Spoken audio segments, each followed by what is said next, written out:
ഇപ്പം വീട്ടിലെല്ലാരും എന്ത് പറഞ്ഞു ഇത് കണ്ടിട്ട്? അമ്മ വിളിച്ചിട്ട് പറഞ്ഞു നന്നായിട്ട് മോനെ ഭയങ്കര വിഷമൊക്കെ തോന്നി. അപ്പം ഞാൻ പറഞ്ഞു കാരണം അമ്മ അങ്ങനെ വലിയ അറിയാലോ ഇമ്പ്രസ്ഡ് ആവില്ല. കാരണം എന്നെ നമ്മളെ സ്ഥിരം കാണുന്ന ആളല്ലേ. അപ്പം അമ്മയ്ക്ക് എൻ്റെ അമ്മയുടെ പ്രത്യേകത അങ്ങനെയാണ്, വലിയ ഇമ്പ്രസ്ഡ് ഒന്നും ആവില്ല. നീ പാട്ട് പാടിയാലും അല്ലെങ്കിൽ ഡാൻസ് ചെയ്താലും അവിടെയൊക്കെ എന്തോ കുഴപ്പമില്ല. അല്ലാണ്ട് എൻ്റെ അമ്മ ഇങ്ങനെയാണ്, മുന്നേ തന്നെ അങ്ങനെയാണ്. പക്ഷെ ആ അമ്മ വന്നിട്ട് മോനെ ഞാൻ ഭയങ്കരമായിട്ട് കരഞ്ഞു, എനിക്ക് ആ ഫീല്. അയ്യോടാ. അപ്പം എനിക്ക് ഞെട്ടലായി. കാരണം അമ്മയ്ക്ക് അത് ഇഷ്ടപ്പെട്ടെങ്കിൽ ഉറപ്പായിട്ടും അത് ജനങ്ങൾ ഏറ്റെടുക്കും എന്നുള്ളത് അന്നേ എൻ്റെ അമ്മ വിളിച്ച് പറഞ്ഞപ്പോൾ എൻ്റെ മനസ്സിൽ ഇങ്ങനെ ചെറിയൊരു ഇതുണ്ടായിരുന്നു. ആ ഉറപ്പായിട്ടും ആൾക്കാർ ഇഷ്ടപ്പെട്ടു തുടങ്ങി എന്ന് മനസ്സിലായത്. കാരണം അമ്മ സ്ഥിരം കാണുന്നതല്ലേ. അത് അമ്മ അമ്മ പറഞ്ഞപ്പോൾ എനിക്ക് കൂടുതലും എനിക്ക് സന്തോഷമായത്. ആണല്ലേ. അനിയത്തിയും അനിയനും അനിയൻ അനിയത്തിയും ഒക്കെ എല്ലാവർക്കും കണ്ടു, അവർ ഭയങ്കര ഇഷ്ടമായി. അനിയൻ പുറത്താണ്, അനിയത്തിയാണ് കണ്ടത്. കണ്ടത്. അപ്പൊ എപ്പോഴാണ് ഈ ഡാൻസർ ആവുക അല്ലെങ്കിൽ ഡാൻസിലേക്ക് വരാന്നുള്ള ഒരു മോഹം വരുന്നത്? അത് മൈക്കിൾ ജാക്സൺ മരിച്ച സമയങ്ങളാണ്. ആ സമയത്താണ് ഞാനിങ്ങനെ ജോലിയൊക്കെ ചെരുപ്പടയിലൊക്കെ നിൽക്കുന്നത്. അങ്ങനെയൊക്കെയാണ് എൻ്റെ ലൈഫ്. അങ്ങനെ അപ്പോൾ ലൈഫ് പറയൂ, എല്ലാരും അറിയണല്ലോ, എല്ലാരും കേൾക്കണം. ഇതൊക്കെ എല്ലാവർക്കും ഒരു പ്രചോദനം തന്നെയാണ്. നമ്മള് 10 തോറ്റിട്ട് പിന്നെ നേരെ ജോലിക്കാണ് കയറിയത്. കാരണം നമുക്ക് പഠിക്കാനുള്ള മൈൻഡ് ഉണ്ടായില്ല. അത് എല്ലാവർക്കും കിട്ടണം എന്നില്ലല്ലോ, അതങ്ങനെ ആയിപ്പോയി. പക്ഷെ അത് സംഭവിച്ചതെന്ന് വെച്ചാൽ ഈ ഇങ്ങനെ ജോലിക്ക് പോണ സമയത്താണ് ഒരു പയ്യൻ വന്ന് പറഞ്ഞു മോനെ ചേട്ടാ ചേട്ടനെ കാണാൻ മൈക്കിൾ ജാക്സൺ പോലെ ഉണ്ടെന്ന് പറഞ്ഞു. അപ്പം ഞാൻ പറഞ്ഞു ആരാന്ന് ചോദിച്ചു. അവരോട് അതാരാന്ന് ചോദിച്ചു. അപ്പം പറഞ്ഞു ചേട്ടാ ഈ മൂൺ വാക്കൊക്കെ ചെയ്യുന്നു. മൂൺ വാക്ക് അതെന്താന്ന് ഞാൻ അവരോട് ചോദിച്ചത്. അത് അറിയില്ലായിരുന്നു. എനിക്കറിയില്ലായിരുന്നു. എനിക്ക് അവിടെ വരെ എനിക്ക് മൈക്കിൾ ജാക്സൺ എന്താണെന്നുള്ളത് എനിക്കറിയില്ലായിരുന്നു. പക്ഷെ പിൻകാലത്ത് ഞാൻ ഇതിനെക്കുറിച്ച് പഠിച്ച് എൻ്റെ ഓർമ്മയിൽ കിടക്കുന്നുണ്ട്. ഹോസ്റ്റലിൽ ഞാൻ പഠിക്കുന്ന സമയത്ത് ഞാനിത് കണ്ടിട്ടുണ്ട്. ടി വിയിൽ ജാക്സന്റെ ഈ മൂൺ വാക്ക് ഞാൻ കണ്ടിട്ടുണ്ട്.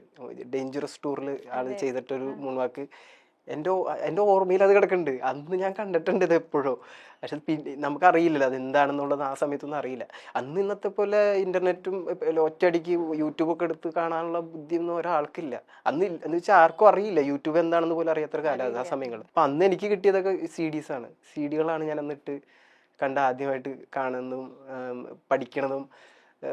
ആ സമയങ്ങളിലൊക്കെ മരിച്ച സമയങ്ങളിലൊക്കെ ഈ കടകളുടെ മുമ്പിൽ ഇങ്ങനെ TV-യിൽ വയ്ക്കും മൈക്കിൾ ജാക്സന്റെ. അതെ, ആ സമയം അത്രയും പോപ്പുലർ ഒരാളാണ് മരിച്ചിരിക്കുന്നത്. അപ്പോൾ തീർച്ചയായിട്ടും. അതുകൊണ്ട് എല്ലാവരും ഇത് കാണും. ഞാൻ ആദ്യമായിട്ട് കണ്ടത് ത്രില്ലർ എന്നൊരു ആൽബമാണ് ആദ്യമായിട്ട് കണ്ടത്. അത് തന്നെ വല്ലാണ്ട് അങ്ങോട്ട് സ്ട്രൈക്ക് ആക്കി. Strike ചെയ്തു. കാരണം വെച്ചാൽ എനിക്ക് കണ്ണാടി അല്ലെങ്കിൽ ഞാൻ തന്നെ അല്ലേ എന്നുള്ളൊരു ചിന്ത. അത് തന്നെയാണ് എന്നെ ഇങ്ങനെ ഒരു ഡാൻസറിലേക്കുള്ളൊരു ഫസ്റ്റത്തെ പ്രചോദനം ജാക്സൺ തന്നെയാണ്. അപ്പോൾ അവിടെ നിന്ന് തുടങ്ങി എനിക്ക്. പിന്നെ അവിടുത്തെ ചാലക്കുടി ഡാൻസ് സ്കൂളുണ്ട്, അവിടെ പോയി അവിടെ പോയി ചോദിച്ച് കയറി. അങ്ങനെ അവിടുത്തെ സിനിമാറ്റിക് ഇതിൻ്റെ കൂടെ കൂടി. പിന്നെ ആ സമയത്താണ് ഈ ഞാൻ അറിയണത് അവിടുത്തെ ആശാനെ ഞാൻ കാണാറില്ല അവിടെ. രാകേഷ് മാസ്റ്റർ ആളെയൊന്നും കാണാറില്ല അവിടെ. പക്ഷെ ആളവിടെ ജാക്സൺ ചെയ്യുന്ന മെയിൻ ആളെ എനിക്കറിയില്ലായിരുന്നു. ഒരു ദിവസം ഞാൻ കാണുന്നു ഇങ്ങനെ ജാക്സൺ വന്ന് ആള് ഡേഞ്ചറസ് ചെയ്യുന്ന കണ്ടു കഴിഞ്ഞപ്പോൾ ഞാൻ എട്ടിപ്പോയി. കാരണം വെച്ചാൽ ആൾക്ക് നല്ല പൊക്കമുണ്ട്, ആള് നല്ല മെലിഞ്ഞിട്ടാണ്. അപ്പോൾ കറക്റ്റ് ജാക്സനാണ് ശരിക്കും എൻ്റെ നമുക്ക് നേരിട്ട് കാണാൻ പറ്റിയത് ആശാനിലൂടെയാണ് കണ്ടത്. എനിക്കത് ഭയങ്കര ഒരു ഇൻസ്പിറേഷൻ ആയിരുന്നു ആ സമയങ്ങളിലൊക്കെ. അപ്പം എങ്ങനെയെങ്കിലും ജാക്സനെ പോലെ. അപ്പം ഈ CDs കാണുമ്പോൾ എപ്പോഴും നമുക്ക് ഇത് തന്നെയാണല്ലോ ചിന്ത, ജാക്സനെ പോലെ ആവണം എന്നുള്ളൊരു മൈൻഡായിരുന്നു. അപ്പം ഈ സംഭവം എനിക്ക് എന്നെ അങ്ങോട്ട് എന്താ പറയില്ലേ, ഭയങ്കരമായിട്ട് അത് എന്താ പറയില്ല നമ്മളെ കൊണ്ട് അങ്ങോട്ട് ചെയ്യിപ്പിക്കണം എന്നുള്ളൊരു മൈൻഡ് വന്നതിന് ശേഷമാണ് ഞാനിത് ഇംഗ്ലീഷ് അറിയില്ല അതിൽ ഞാൻ പാടാൻ തുടങ്ങി. പിന്നെ അത് എങ്ങനെയാന്ന് എനിക്കിപ്പോഴും അറിയില്ല. അതങ്ങനെയാണ്, നമ്മുടെ മനസ്സിലുണ്ടെങ്കിൽ നമുക്ക് ഇംഗ്ലീഷ് അറിയണോ, ഏത് ഭാഷയൊന്നുമില്ല. അമ്മ ഒരു സൈഡ് പറഞ്ഞു മോനെ നീ ഭയങ്കര ഒച്ചപ്പാടായിരുന്നു രാത്രി, എന്താ നീ അവിടെ നിന്ന് പാടായിരുന്നു രാത്രിയിൽ. കാരണം ഞാൻ ആ പാട്ട് ഞാൻ എത്ര തവണ കേട്ടു എന്ന് എനിക്കറിയില്ല. അത്രയും തവണ ഞാൻ കേട്ടിട്ടുണ്ട്, റിപ്പീറ്റ് അടിച്ച് ഞാൻ കേട്ടിട്ടുണ്ട്. കാരണം ബില്ലിജിനായിരുന്നു പിന്നെ എനിക്ക് ഫേവറേറ്റ് ആയിട്ട് വന്നത്, ത്രില്ലർ അല്ല. ബില്ലിജിന് അതാണ് എൻ്റെ ലൈഫിൽ മാറ്റിയത്. കാരണം വെച്ച് കഴിഞ്ഞാൽ അതാണ് ഞാൻ ആദ്യമായിട്ട് സ്റ്റേജിൽ ചെയ്യുന്നത്. അതും ജയൻ ചേട്ടൻ വഴി, കലാഭവൻ ജയൻ എന്ന് പറഞ്ഞ ഒരാൾ വഴിയാണ് ചെയ്തത്. അവിടെ നിന്ന് തുടങ്ങി എൻ്റെ ലൈഫ്. ഞാനൊരു കലാകാരൻ തുടങ്ങി അവിടെ നിന്നാണ് സ്റ്റേജുകൾ എനിക്ക് കിട്ടാൻ തുടങ്ങി, പ്രോഗ്രാം ചെയ്യാൻ തുടങ്ങി. അവിടെ നിന്ന് നേരെ TV ഷോയിലേക്ക് കയറി. അങ്ങനെയാണ് ഈ ഒരു മൂൺ വാക്ക് എന്നൊരു മൂവിയിലേക്ക് വന്നത്. അപ്പൊ കൊറേയൊക്കെ നമുക്ക് കണക്ഷൻസ് വന്ന് അല്ലേ, കുറച്ചൊക്കെ. പിന്നെ നമ്മളുടെ ജയൻ ചേട്ടൻ തന്നെയാണ് അതെന്ന് വെച്ചാൽ വേറൊരാളും അതിനൊരു ഇത് കൊടുക്കില്ല. കാരണം എനിക്ക് മേക്കപ്പ് അറിയില്ല. ആളെങ്ങനെയാ ഡാൻസ് കറക്റ്റ് അല്ലായിരുന്നു, വേർഡ്സ് കറക്റ്റ് അല്ലായിരുന്നു, ഇതൊന്നും കറക്റ്റ് അല്ലായിരുന്നു. പക്ഷെ എന്നാൽ ആൾ എൻ്റെ ആ ഒരു എന്നിലുള്ള കലാകാരൻ ആൾ കണ്ടു. എടാ നീ ചെയ്യുന്നത് കുഴപ്പമില്ല, നീ ചെയ്തോ എന്ന് പറഞ്ഞ് ഫസ്റ്റ് എനിക്ക് ചാൻസ് തന്നത് ആ ഒരു സ്റ്റേജിൽ. അന്ന് അപ്പോൾ ആൾക്ക് തോന്നുന്നതാണ് എടാ നിന്നെ കൊണ്ട് പറ്റില്ല, നീ നിർത്തിക്കോ എന്ന് പറഞ്ഞിരുന്നെങ്കിൽ അന്ന്. പക്ഷെ പുള്ളി എന്നെ എന്തോ കണ്ടു, എന്നില്ല ആ ഒരു കലാകാരനെ കണ്ടിട്ടുണ്ട്. അപ്പൊ ആളെ ഞാൻ ഈ സമയത്ത് പറയണേ, ആളാണ് ശരിക്കും കുറച്ചും കൂടി അപ്പൊ ഏറ്റവും രസം എന്ന് പറഞ്ഞാൽ ആളുടെ വീട്ടില് മക്കള് ഏറ്റവും കൂടുതൽ കേൾക്കുന്നത് ജാക്സന്റെ പാട്ടാ. അത് ഞാൻ പിന്നീട് വീട്ടിൽ ചെല്ലുമ്പോഴാണ് ഞാൻ അറിയണത്. പക്ഷെ ഞാൻ എന്താ പറയില്ല, ആ ചേട്ടൻ അങ്ങനെയാണ് അങ്ങനെ ചെയ്തില്ലായിരുന്നു ഞാൻ ഇന്ന് ഇവിടെ എത്തില്ലായിരുന്നു ശരിക്കും പറഞ്ഞാൽ. കാരണം എന്നെ സെലക്ട് ചെയ്തത് ഈ ഒരു ഇതിലാണ് കണ്ടത്, TV ഷോ കണ്ടതുകൊണ്ട് മാത്രമാണ്, അല്ലെങ്കിൽ ഞാനൊന്നും ഇവിടെ ഇരിക്കില്ലായിരുന്നു. നമ്മുടെ ലൈഫിലൊക്കെ ഇങ്ങനെ ദൈവത്തെ പോലെ ഒരാളുണ്ട്. സത്യം. അത് ജയൻ ചേട്ടനും ഈ പറഞ്ഞ രാകേഷ് മാസ്റ്റർ ഇവരൊക്കെ ഭയങ്കര ഇൻസ്പിറേഷൻ എനിക്കൊക്കെ. ജയൻ ചേട്ടൻ ഈ പറഞ്ഞ ജയൻ ചേട്ടൻ കലാപം ജയെന്ന് പറഞ്ഞു കഴിഞ്ഞാൽ മണിച്ചേട്ടൻ, ഞങ്ങളുടെ നാട്ടിലെ മണിച്ചേട്ടന്റെ കൂടെ പ്രോഗ്രാം ചെയ്തിരുന്നു പണ്ട് കലാപനുള്ള സമയത്തൊക്കെ. എനിക്ക് ഭയങ്കര ആഗ്രഹമായിരുന്നു ആളെ കാണാനും പുള്ളിയുടെ കൂടെ പ്രോഗ്രാം. പക്ഷെ പുള്ളി എന്നെ കണ്ടപ്പോൾ എന്നെ മനസ്സിലാക്കി, നീ ധൈര്യമായിട്ട് പോവാ, ഞങ്ങളുടെ കൂടെ ടീമിലേക്ക് കയറിക്കോ, ചെയ്തോളം പറഞ്ഞു. അങ്ങനെ ഒരു ചാൻസ് തന്നത് പുള്ളിയാണ്. അതൊക്കെ ഭയങ്കര ഒരു ഭാഗ്യമാണ്. അവിടെ നിന്നൊക്കെയാണ് നമുക്കൊരു കലാകാരൻ എന്നുള്ളൊരു തുടക്കം തുടങ്ങിയത്. കാരണം ഞാൻ ആ ജയൻചേട്ടൻ ടീമിൽ കയറിയത് കൊണ്ട് തന്നെയാണ് ഒരുപാട് ആൾക്കാർ എന്നെ അറിഞ്ഞു. കേരളത്തിൽ മിക്ക ആർട്ടിസ്റ്റുകളും അറിഞ്ഞു. കാരണം ജയൻചേട്ടനെ അറിയാത്ത ഫെമിലിയർ ആണ്. എവിടെ ചെന്നാലും ഏത് സ്റ്റേജിൽ ചെന്നാലും ആ നീ ആ ജയൻചേട്ടന്റെ ടീമിലെ, അത് പറയുന്നത് വലിയൊരു സന്തോഷം തന്നെയാണ്. അവിടെ നിന്ന് തുടങ്ങിയാണ് എന്റെ കലാ ജീവിതം തുടങ്ങിയത്. അവിടുന്ന് ഒരു 10 വർഷമൊക്കെ ആയിട്ട് ഇങ്ങനെ തുടങ്ങി. 10 വർഷമായിട്ടാണ്. അപ്പം ഞാൻ 13 സ്റ്റാർട്ട് ചെയ്തത്. 2013 13 തിരിക്കും. അവിടെ തൊട്ട് ഇങ്ങനെ അങ്ങോട്ട് തുടങ്ങി. അവിടെ നിന്ന് സ്റ്റേജ് പ്രോഗ്രാമായിട്ട് 18 ആയപ്പോഴാണ് പയ്യാട് നിന്നത്. അറിയാലോ, ഫ്ലഡ് ആയിരുന്നു ഫസ്റ്റത്തെ കലാകാരന്മാരുന്ന ഒരു വീഴ്ച. ഫസ്റ്റത്തെ ഫ്ലഡാണ്. ഫ്ലഡിൽ നിന്ന് തുടങ്ങി ഞങ്ങളുടെ ഒരു എന്താ പറയില്ലേ, ലൈഫ് പ്രശ്നമാവാൻ തുടങ്ങി. സത്യത്തിൽ അത് ആ സമയത്ത് ഒന്നുമില്ല നമ്മൾക്ക്. കാരണം ഒന്ന് കേരളം രക്ഷപ്പെട്ട് കയറി വരണം. അത് കഴിഞ്ഞ ആൾക്കാരൊന്ന് മൈൻഡ് മാറി അതൊന്ന് ബിസിനസ് ഒക്കെ പച്ച പിടിച്ച് നേരെ വരണം. എന്നിട്ട് അടുത്ത പണിയാണ് നമുക്ക് എന്റർടൈൻമെന്റ്. എത്തുവോ ഇല്ല എന്നുള്ളൊരു മൈൻഡായിരുന്നു. ഒരുപാട് വിഷമിച്ചു ശരിക്കും പറഞ്ഞാൽ. പലവർക്കും എനിക്കൊക്കെ ട്രോമയായിരുന്നു ആ സമയങ്ങളിലൊക്കെ എനിക്ക്. കാരണം നമ്മൾ സ്ഥിരമായിട്ട് ചെയ്തിരുന്ന ഒരു കാര്യം പെട്ടെന്ന് നിർത്തുമ്പോൾ, പ്രത്യേകിച്ച് കല എന്ന് പറയുമ്പോൾ ഞങ്ങൾക്ക് ഭ്രാന്തായിരുന്നു. അത് പെട്ടെന്ന് നിന്നപ്പോൾ ഭയങ്കര വിഷമായിരുന്നു ഞങ്ങൾക്ക്. അതിനുശേഷം പിന്നെ കൊറോണയും വന്നു. ഇപ്പൊ ഒട്ടുമില്ല, പ്രോഗ്രാമുകളും ഇല്ല ശരിക്കും പറഞ്ഞ. ഇതൊക്കെ കാരണം കൊണ്ടാണോ ഇങ്ങനെ കുറഞ്ഞു വന്നത്? എന്നുവെച്ചാ ഫസ്റ്റ് ഫ്ലഡിന്ന് തുടങ്ങിയ ആൾക്കാർക്ക് പയ്യെ ഈ പറഞ്ഞില്ലേ പയ്യെ കൊറോണ എല്ലാവരും മാറ്റി കളഞ്ഞു. കാരണം എല്ലാവരും ഓൺലൈൻ കയറി, എല്ലാവരും റീൽസ് മതി, ഇങ്ങനെ സ്റ്റേജ് പരിപാടികളൊന്നും വേണ്ട, എല്ലാവരും ഉള്ളിലായി, ഓൺലൈൻ തന്നെയായി. ആ സമയത്ത് സിബി എന്തായിരുന്നു ചെയ്യുന്നത് ഈ ഫ്ലഡ് ഒക്കെ വന്ന സമയത്ത്? അന്ന് പ്രോഗ്രാം വരെ ആ സമയമായിരുന്നു. ഫ്ലഡ് വരുന്നവരെ ഞങ്ങൾക്ക് നല്ല പ്രോഗ്രാം ആയിരുന്നു. ആ സമയത്താണ് ഈ കോമഡീസ് ഒക്കെ ഞാൻ ചെയ്തത്. ആ സമയത്താണ് പീക്ക് ലെവലായിരുന്നു. വെച്ചാൽ എല്ലാവരും അറിഞ്ഞു. അത് നല്ലോണം ക്ലിക്കായിരുന്നു. അത് നല്ല പോലെ മൈലേജ് ആയിരുന്നു. എനിക്ക് ഇഷ്ടംപോലെ പരിപാടി കിട്ടിയിരുന്നു ആ സമയങ്ങളിലൊക്കെ. അപ്പൊ ഞാൻ വിചാരിച്ചു എന്റെ ലൈഫ് തുടങ്ങി. പക്ഷെ ഫ്ലഡ് വന്ന് അവിടെ നിന്ന് അങ്ങോട്ട് വീണ് ഞങ്ങള്. അത് വല്ലാത്തൊരു വിഷമാണ്. അത് എനിക്ക് മനസ്സിലാവില്ല. എത്രയോ പേരായിരുന്നു ആ സമയത്ത്. ശരിയാണ്, ഒരുപാട് കലാകാരന്മാർ തന്നെ ആദ്യം വീണു. പിന്നെ ഉള്ളത് വീട് പോയവരും അവരൊക്കെ നമ്മൾ കണ്ടതാണ്. പക്ഷെ ഇതെല്ലാം മറന്ന് എല്ലാവരും ശരിയായി എത്തിയപ്പോഴേക്കും പലരും ഞങ്ങളെ മറന്നു. ഞങ്ങളുടെ വിഭാഗത്തെ കുറെ പേര് മറന്നിട്ടില്ല, അവരെ കൊണ്ട് അത് ചിന്തിപ്പിക്കാൻ പറ്റാത്തൊരു അവസ്ഥയിലേക്ക് എല്ലാവരും മാറി. അത് ഞാൻ പറഞ്ഞില്ല, ഒരാളുടെയും കുറ്റബോധമായിട്ടല്ല പറയണത്. അങ്ങനെ ഒരു അവസ്ഥയിലാണ് ഞങ്ങളിപ്പോ ജീവിച്ചുകൊണ്ടിരിക്കുന്നത്. ഇപ്പോഴും അങ്ങനെ തന്നെയാണ്. ഇപ്പോഴും പ്രോഗ്രാം ഇല്ല അധികം. പണ്ടൊക്കെ ഒരു പെരുന്നാളോ എന്തെങ്കിലും വെച്ച് കഴിഞ്ഞാൽ അപ്പൻ്റെ പ്രോഗ്രാമിന്റെ അതിൽ കളിയായിരിക്കും. പക്ഷെ ഇപ്പൊ പ്രോഗ്രാം വെച്ചാൽ ആൾക്കാർക്ക് ഇപ്പോഴത്തെ പിള്ളേർക്കൊന്നും അങ്ങനെ എല്ലാവരും ഈ റീൽസ് മതി. റീൽസിലേക്ക് മാറിയതുകൊണ്ടേ അവരുടെ അത് ഒരു മാറ്റം തന്നെയാണ്. മാറ്റത്തിന്റെ കൂടെ നമ്മൾ പോയേ പറ്റൂ, ഒരു വഴിയില്ല. ചിലപ്പോ മൂൺ വാക്കേഴ്സ് എന്ന് പറഞ്ഞ മൂവി വന്നിട്ട് ചിലപ്പം പിന്നെയും അതിലെന്തെങ്കിലും വരട്ടെ. കാരണം ഞാൻ ആഗ്രഹിച്ചതായിരുന്നു, എന്റെ മനസ്സിൽ ഞാൻ ആഗ്രഹിച്ചിരുന്നത്. അതിൽ കുറെ കാണിക്കുന്നത് സ്റ്റേജ് പരിപാടികളാണ്.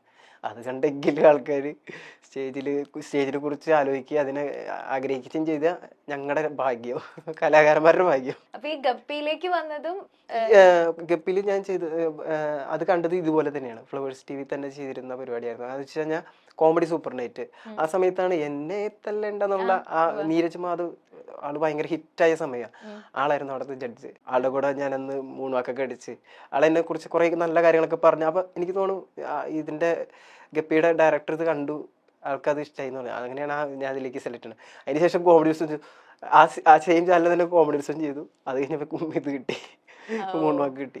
ഒരു ഭാഗ്യം തന്നെ അല്ലേ? തീർച്ചയായിട്ടും. ഇപ്പൊ ഈ മൂൺ വാക്കിന്റെ ഏറ്റവും ലാസ്റ്റത്തെ ആ ഒരു സീൻ നമ്മൾ എടുത്തു പറയേണ്ടതാണ്. അപ്പൊ ഉണ്ടായ ഒരു ഇമോഷൻ സ്റ്റേജ് എന്തായിരുന്നു? അത് ഒറ്റ ടേക്കിൽ എടുത്തതാണോ അതോ എങ്ങനെ അത് ലൈക്ക് അത് കാണുമ്പോൾ നമുക്ക് ഭയങ്കര ഗൂസ് ബംസ്, എന്താ പറയാ, അത് ഒരു പ്രത്യേക ഒരു ഇമോഷനാണ് അത് കാണുമ്പോൾ പക്ഷെ തോന്നുന്നത്. അതിന്റെ ബിഹൈൻഡ് സീൻ വേറെയാണ്. ആ ബിഹൈൻഡ് സീനാണ് ഞങ്ങൾക്ക് അറിയേണ്ടത്. അത് എനിക്ക് എന്താ പറയാ, വല്ലാത്തൊരു ടെൻഷൻ ഡേ ആയിരുന്നു അത്. മീൻസ് ആദ്യം ഞാൻ 1 മാസത്തോളം ഉണ്ടായിരുന്നു, ട്രെയിനിങ് ഉണ്ടായിരുന്നു 1 മാസത്തോളം. അപ്പോൾ ശ്രീത് മാസ്റ്ററാണ് കേട്ടോ ഇതിലെല്ലാം കൊറിയോഗ്രാഫി ചെയ്തിരിക്കുന്നത് ശ്രീത് മാസ്റ്ററാണ്. അപ്പോൾ ശ്രീത് മാസ്റ്റർ ഇതിനു വേണ്ടി എന്ന് വെച്ചാൽ എനിക്ക് ഈ ഡാൻസ് ചെയ്യാൻ, മൈക്കിളായാലും ഞാൻ അതിൽ ചെയ്തിരിക്കുന്നത് മൈക്കിൾ ജാക്സന്റെ സംഭവം ചെയ്തിട്ടുണ്ട്.